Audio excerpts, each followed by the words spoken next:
Hi, I'm Kayla and I have a chronic disease.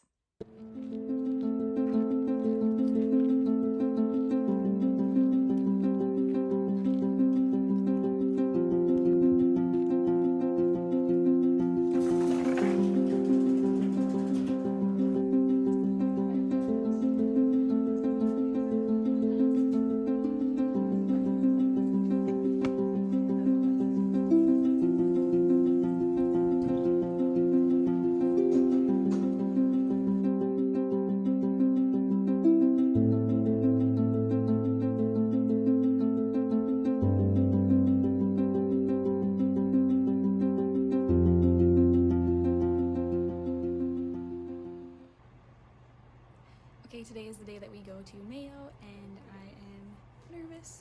I feel like I'm just really ready to kind of get some answers or whatever, and hopefully their plan is the same as my plan from my doctor up north. And I don't know, this place is so pretty with this little fireplace. So the nice thing about this is the hotel is only 5 blocks away from the hospital, but they do offer a shuttle service, so we'll be taking that. And I'm just really nervous. I can tell I'm nervous because my blood pressure was 144/99. Okay, I feel so much more calm now after talking with the fellow who is, it's like a resident doctor, I think. I don't know if there's a difference between a fellow and resident. I was gonna look that up. Anyway, we went over my whole medical history and he thinks I'd be an excellent candidate for surgery because I am relatively healthy otherwise, and we've tried several medications that didn't work. So basically the next thing is to do some lab tests, maybe a CT scan, and then they're gonna talk to the surgical team and hopefully get me in for a consult today, hopefully. Fingers crossed. It's funny when I talk with doctors because they always seem to kind of pitter-patter around the talk of surgery, and I just kind of came out and said, like, I went through the whole like acceptance thing already. Like, I'm already there. If surgery is a thing, I'm totally mentally ready for it because I thought I was going to be there a year ago. I was so sick that I thought that was going to be my next step, so I had to prepare myself, and of course I went through all of the scared, angry, devastated, feelings of all of the things that come around with all of that, of changing your life completely. And I know that it's not a grass is greener situation completely, because there's always things that could go wrong, or life is going to be different after that. But thinking of what you go through when you flare is like, I don't know, I guess it'd be great to not have that, and it's hard.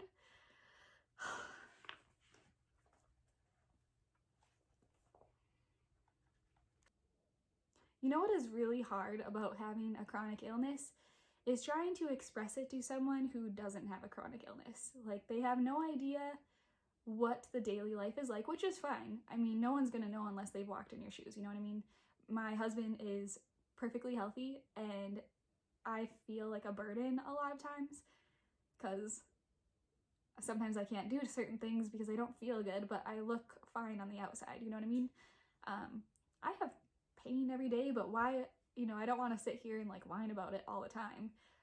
And unfortunately, I've flared so often and had to go on prednisone to taper down, and all the side effects from prednisone. It's just getting old. Like, my body's tired, my mind is tired. It's a lot. Okay, as you can see, I am back home and I was very upset with how the appointment went because it wasn't up to my expectations. So I wanted to give myself 2 days to really decompress and not be upset about it so I could talk about it more. So basically what I was expecting that would happen is that because I had a referral down there for a surgery, I thought I was going to have the surgical consult that day. I thought it was going to be, starting with the evaluation, they'll do some tests, I'll meet with the surgeon, we'll have a surgery date no matter, however far into the future it is. And when I got there, we had the evaluation, I met with the fellow and he was great. He actually, so I learned that a fellow is somebody that goes on to study a subgroup or whatever after their residency. So he was great. We went through my whole medical history and he said, I think you'd be an excellent candidate for surgery. I would like to do a stool sample test, an MRI, and then hopefully we can get you in with the surgeon today, but just so you know, it's the end of the year, so people are trying to meet their deductibles, and the surgeon's schedules are usually pretty clogged. But I know you come from far away, so we'll try to get you in, you know, today or tomorrow. So anyway, he said, I'll have to go and talk with the GI doc, and then he'll come in and talk with you too, and then we'll go from there. So I was like, okay, you know, cool. I was feeling really confident, and that was the last video clip that you saw. So then the GI doc comes in, and he said the line that I was fearing the most. So somebody with a chronic illness, you can look totally healthy on the outside, but my problem is on the inside. It's my guts, you know what I mean? Like, and for me, I don't want to feel as crappy as I don't want to look as crappy as I feel every day. So, you know what I mean? I put on makeup, I do my hair, I try to get dressed when I'm going somewhere because it just helps me to feel better and feel healthier, you know what I mean? Like, I think mindset is everything. If you've got a positive mind and you focus on happy things, you're gonna have a happier life. And that's always been why I am more happy. I digress. So he said within like the first couple minutes of him being in the room, he's like, I reviewed your medical history and it looks like you've had a really rough last 2 years, but you look like you're feeling pretty good today. And I was so crushed when he said that line, because that is the one thing that I feared, is that because I had makeup on and I have pain every day, so I'm pretty good at hiding my normal pain, which is like a 4 out of 10 on the pain scale. So it's like uncomfortable, but not totally unbearable. I can't do everything that I want to do in a day. And so that is a limitation, which is annoying, but okay, anyway. So he said that line and I was so upset because I knew what was going to come after that. And I cried so much when I first tried to film this, telling you about this, and that's why I wanted to give myself a couple days, because now I'm not as angry and I'm not as upset because I see where he's coming from. I do look healthy on the outside, which is so frustrating to me because I'm like, you're totally disregarding everything that I've gone through. That's what my mind said, which is probably not what he meant at all. He probably just meant, you know, it looks like you're feeling good and it's not a rush to have the surgery tomorrow, you know what I mean? So because I started on that new medication last week, and it's an IV type medication, it takes 8 weeks for it to show any sort of progress at all. He really wants me to give that a shot to see if it works. And which is great. I mean, if it worked, that would be awesome to avoid surgery. My thought is I've now failed 3 medications in a single year, and it's a lot to go through to flare. And I'm not one that speaks up when I'm first flaring, which is not a good thing either. I'm like, well, maybe I can control it by myself. And the first 13 years that I had this disease, I could totally control it by, you know, whatever. I could get it under control without medication, without needing to go on prednisone. But now the last 2 years, my body is so unpredictable and I can't control it, and it makes you feel terrible. So I am just scared to go through another flare again because the last one was so bad and I ended up in the hospital. And I don't want to feel like that again, you know? So I was really bummed out because I was hoping that I would at least get to meet with the surgeon still and like talk and have a plan for the future, because my whole thought is, okay, if this medication doesn't work, I want to be able to have my surgery date, you know, lined up so it's like after however many weeks of being on that medication. So I have kind of a safety net where it's like, okay, that was your last medication you can try and we're doing surgery and boom. Because I don't want to be in a situation where I have to have the surgery in an emergency situation, because I feel like my recovery would be a lot harder then. So I don't know. A lot of this appointment was unmet expectations. So that's why I was very disappointed afterwards, because I basically just met with those 2 doctors and then they said they were gonna schedule me with a surgical consult. You know, I actually got really upset in the office with them. Like, I started tearing up and crying because he was talking about wanting me to try this medication for, at first he said 16 weeks, which is 4 months. And I started crying because I thought, are you serious? I have to go through this for 4 more months? I've been dealing with this for 2 years. Like, this intensity has been for 2 years, and it is just really getting old and hard and exhausting.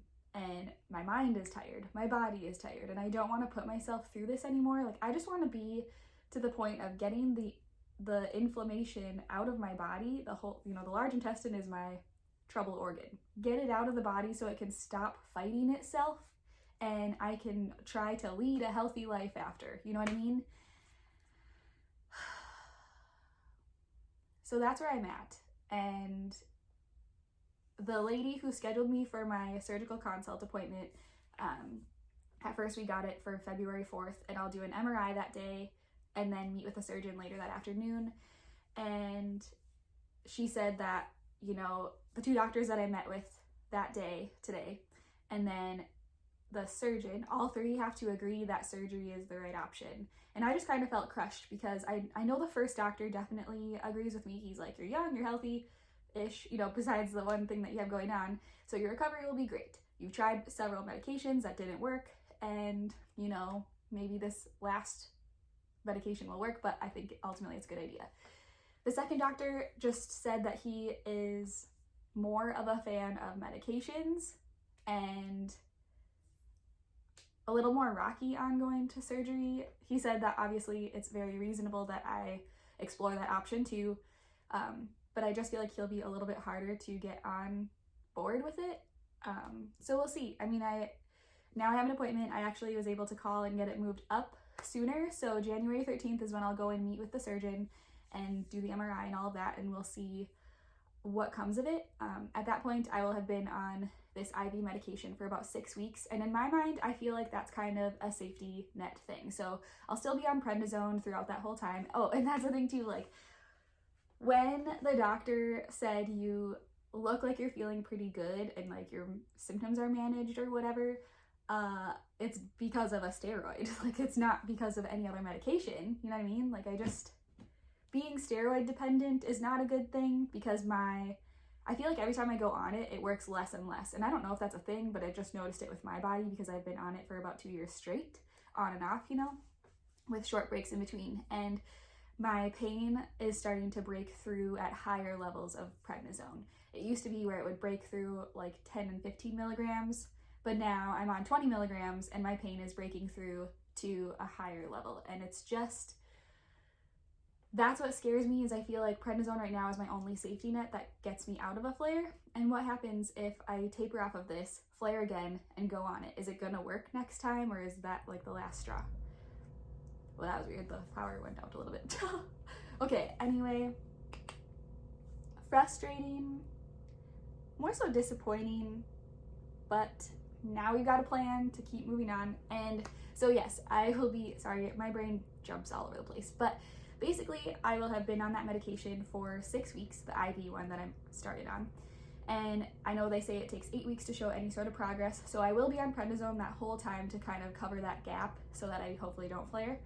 And then we'll continue tapering off as the weeks go on. But my thought is being able to meet with a surgeon at week 6, we can come up with a plan of, you know, if this medication doesn't work, like we can schedule the surgery.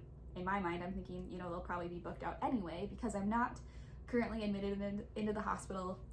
I'm not going to be one that gets the surgery sooner, you know what I mean? So if we book it out into February or March or whatever, that'll give time to show if that medication's working. But if it doesn't, I've got a backup plan. So that's where I'm at. And I know this is kind of a long-winded video, but it would have been longer if I would have had the crying one, so you're welcome. So, yeah, this has been a long year, 2 years. I think on a closing note, I think what the most frustrating part is that it took me so long to get down to the Mayo Clinic mentally, you know. My husband was trying to persuade me or whatever, encourage me to go down there for like the last year. And I was like, no, I don't know. And then finally I made up my mind and I was like hoping that it just would have been everything that I expected it. So there's been some hiccups along the way, which is frustrating. But anyway, thank you so much for joining me. I am going to be posting more different videos along the way. And hopefully we can just have a good, positive Christmas season. And the next few weeks will go by quickly so we can get on to that next appointment. So thank you so much for watching, and be sure to like and subscribe. Have a great day. Bye.